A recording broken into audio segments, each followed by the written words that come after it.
Thank you, Nicole. Tonight, the governor and Dr. Christ also releasing more details about their plans to test long-term care facilities and prison. Those details finally coming 2 months into the pandemic for two of the most at-risk populations. In fact, right now, one prison is in the middle of a fast-rising outbreak. ABC 15 investigator Dave Biskobing was there. And Dave, what is the plan? Well, first about prisons, there are cases in about 8 complexes, and while officers and staff will all get tested, only inmates with COVID-like symptoms will get tests. Now, so far, only 2% of the prison population has been tested. There's 151 cases with 152 tests pending. That doesn't count the 69 officers who have self-reported positive cases of COVID-19. Those numbers will obviously jump with an influx of testing, which advocates and attorneys have been calling for months. So here's what they say about their plan. The state is going to work with the University of Arizona to do testing on all officers and contractors. That testing started May 18th. The state also announced it would have epidemiologists go on site of the prison complexes. But these new actions are already far behind the curve, especially in Yuma, where in 1 week they jumped from 0 cases to 39, and where they now have 133 more tests pending. And both officers and inmates inside the facility tell me they're frustrated with the state's slow response so far. Sir, I'm telling you, I'm here, I live here. It's easily a third to half this yard is affected, but they won't get tested because they're saying it's a budget thing with medical. Now, as for long-term care facilities, they've just begun testing skilled nursing facilities, basically nursing homes, 147 of them, which make up less than 10% of long-term care facilities. I'll get into much more detail about the plan regarding long-term care coming up at 6. For now, I'm live. Dave Biskobing, ABC 15, Arizona. Thank you, Dave. Governor Ducey says the state remains in phase 1 of its economic recovery, but plans are in the works to open schools in the fall and, if possible, allow for summer camps to open just within a few weeks. We are aspirational for what's possible, and we are thinking ahead of what is next. Our goal is we want to open up summer camps, schools, and youth activities. So we are planning ahead, and all the evidence that we've seen over the last 4 or 5 weeks say that it is responsible and prudent to plan ahead for schools, summer camps, and youth activities. So we're working with the education community, school leaders on a plan to safely resume school in the fall. The governor says the decision to allow camps and youth activities depends on sustaining downward trends in the number of COVID cases and hospitalizations. The state is closing in on almost 15,000 COVID cases statewide since the outbreak began. State health officials reporting 43 new deaths just since yesterday, bringing the total number of lives lost to 747. Number of coronavirus cases on the Navajo Nation in far northeastern Arizona continues to climb. They've now experienced more than 4,100 cases and 144 deaths. Low enrollment and even closures hitting childcare programs hard as a result of the COVID-19 pandemic. ABC 15's Mike Pelton looking at what options may or may not exist for parents going forward and how one daycare is staying afloat. Well, today I talked with a couple of daycare operators, including this one here in Tempe. They tell me business is starting to look better, but the past couple months have been a struggle. At one point, their enrollment dropping more than 50%. Business was actually overflowing. And then COVID-19 happened, enrollment dropping 75%, says Stephanie Wan, the director of Imagination Station Childcare in Tempe. Had to let go more than half of our teachers watch numbers and make sure that we could still financially operate. And advocates are keeping an eye on the childcare outlook across the state. We have to be cognizant that we're probably going to lose some providers during this time frame. Kelly Murphy is with the Children's Action Alliance and says in Arizona, 75% of childcare providers faced at least a temporary closure. Low enrollment, a big factor. That number includes programs through schools. We'll have to play it by ear.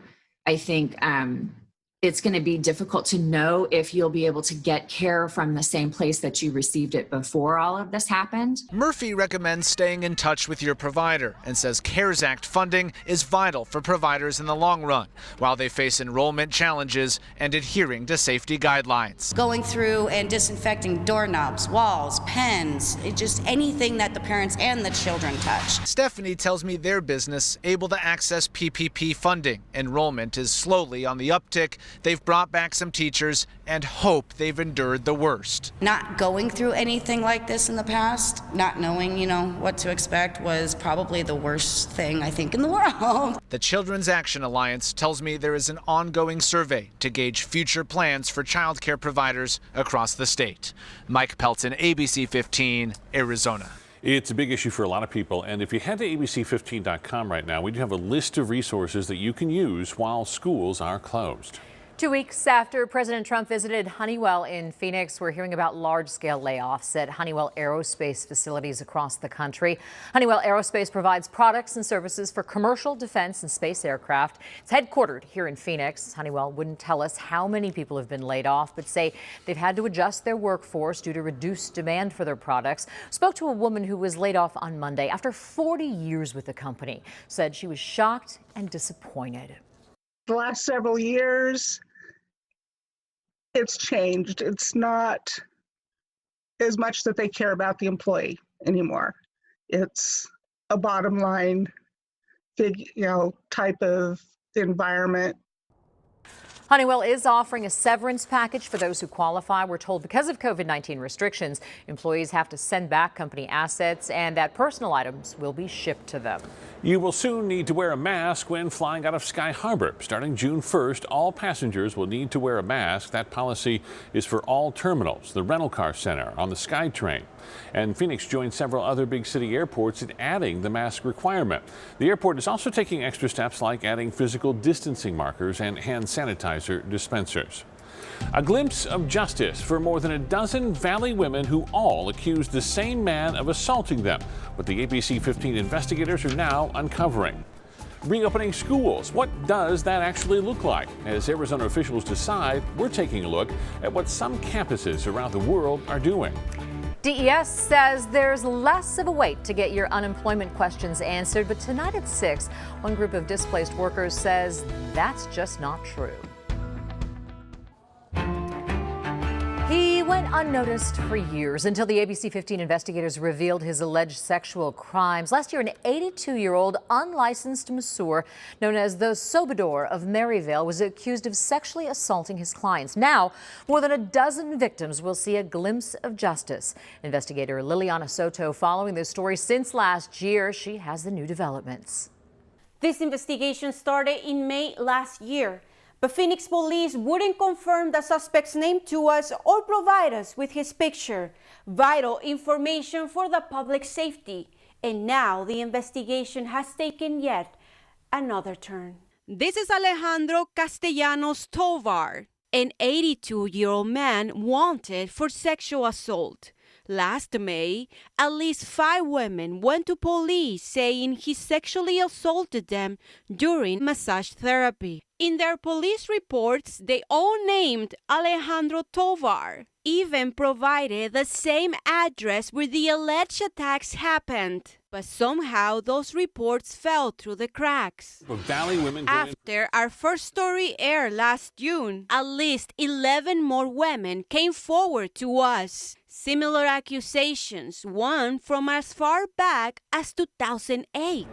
In August, Tovar's family told us he had left the country to Africa. His home sold in July. He was never interviewed by police. Now, a year later, silent witness offering $1,000 for information on his whereabouts. They say it's been 3 months since Tovar's information was released publicly. The victims say they were not notified of new developments in their cases until last week. It's just traumatizing. When I got that call, it was just like I was shaking. Stephanie Trujillo, the first victim to come forward to Phoenix police last year, says A detective told her the U.S. Marshals are working to find Tovar. He can't hide now that he has an active warrant for his arrest. And even though there are still no charges against the Sobador, Stephanie says she feels hopeful. I know U.S. Marshals is going to find him. If you have information about Tovar's whereabouts, call 480-WITNESS. In Phoenix, I'm investigator Liliana Soto, ABC 15 Arizona. One of the nation's top doctors will help lead the way in getting students back to the University of Arizona. The school has appointed Dr. Richard Carmona to lead the campus reentry task force. Carmona was the 17th U.S. Surgeon General. He now teaches at the university. In his role, Dr. Carmona will work with other campus leaders on ways to bring back in-person classes for the fall semester. You can look at a full functioning university that goes back to the way it was.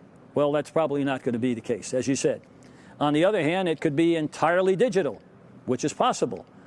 But our job is to look between those two, look at the data on a daily basis, which is being generated by epidemiologists, speaking with our doctors, student health, economists. Yes, economists will be part of the discussion as well.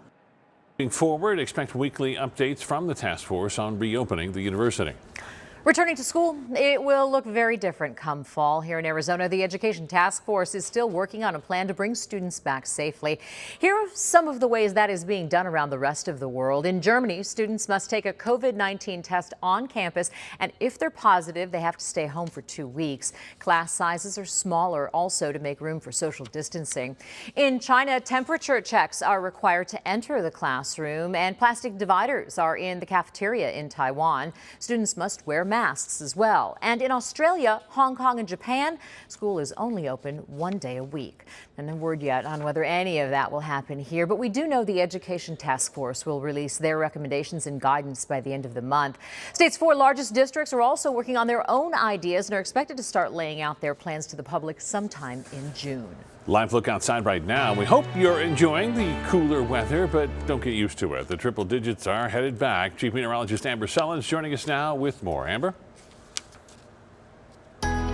Unfortunately, yes, the triple digits will be back soon, so get out there and enjoy it now while you can. Today, only 86 in Phoenix, which is 10 degrees below normal for this time of year. Right now, Phoenix at 84, humidity is low at 10%, and winds are coming in out of the northwest at 8 miles per hour. Much, much lighter winds, not only here, but across the entire state today, and we'll keep them light through this evening. There's a look at your Valley Planner tonight, 80s through 8, 70s take over after that, and then as we continue to cool, lows will be dropping into the 50s and 60s across the Phoenix metro area by sunrise tomorrow morning. Santan Valley at 55, Scottsdale at 56 overnight, and Tempe and Ahwatukee both at 61 degrees. Those spots tomorrow back in the low 90s, but areas up farther to the north like Carefree and Cave Creek will again see highs in the 80s tomorrow afternoon. There's a look at the West Valley, 93 in Litchfield Park, Avondale, Levine, and Glendale for your forecast tomorrow. Buckeye with a high of 92 and lows in the upper 50s out in those far West Valley spots.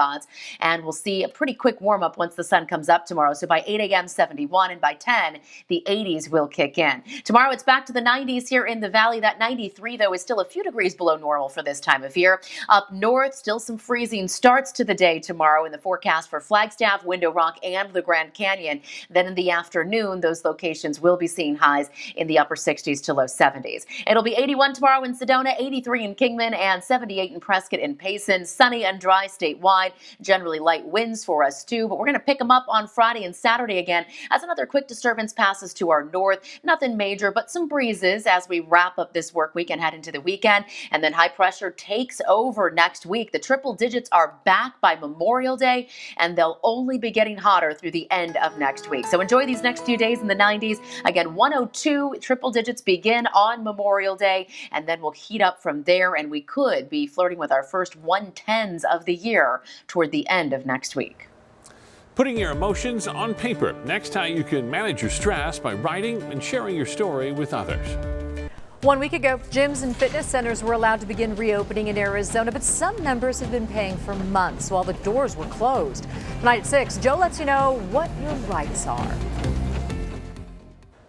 As more businesses are opening up, some are actually extending their closures. Most major cruise liners like Norwegian, Carnival, and Disney all extended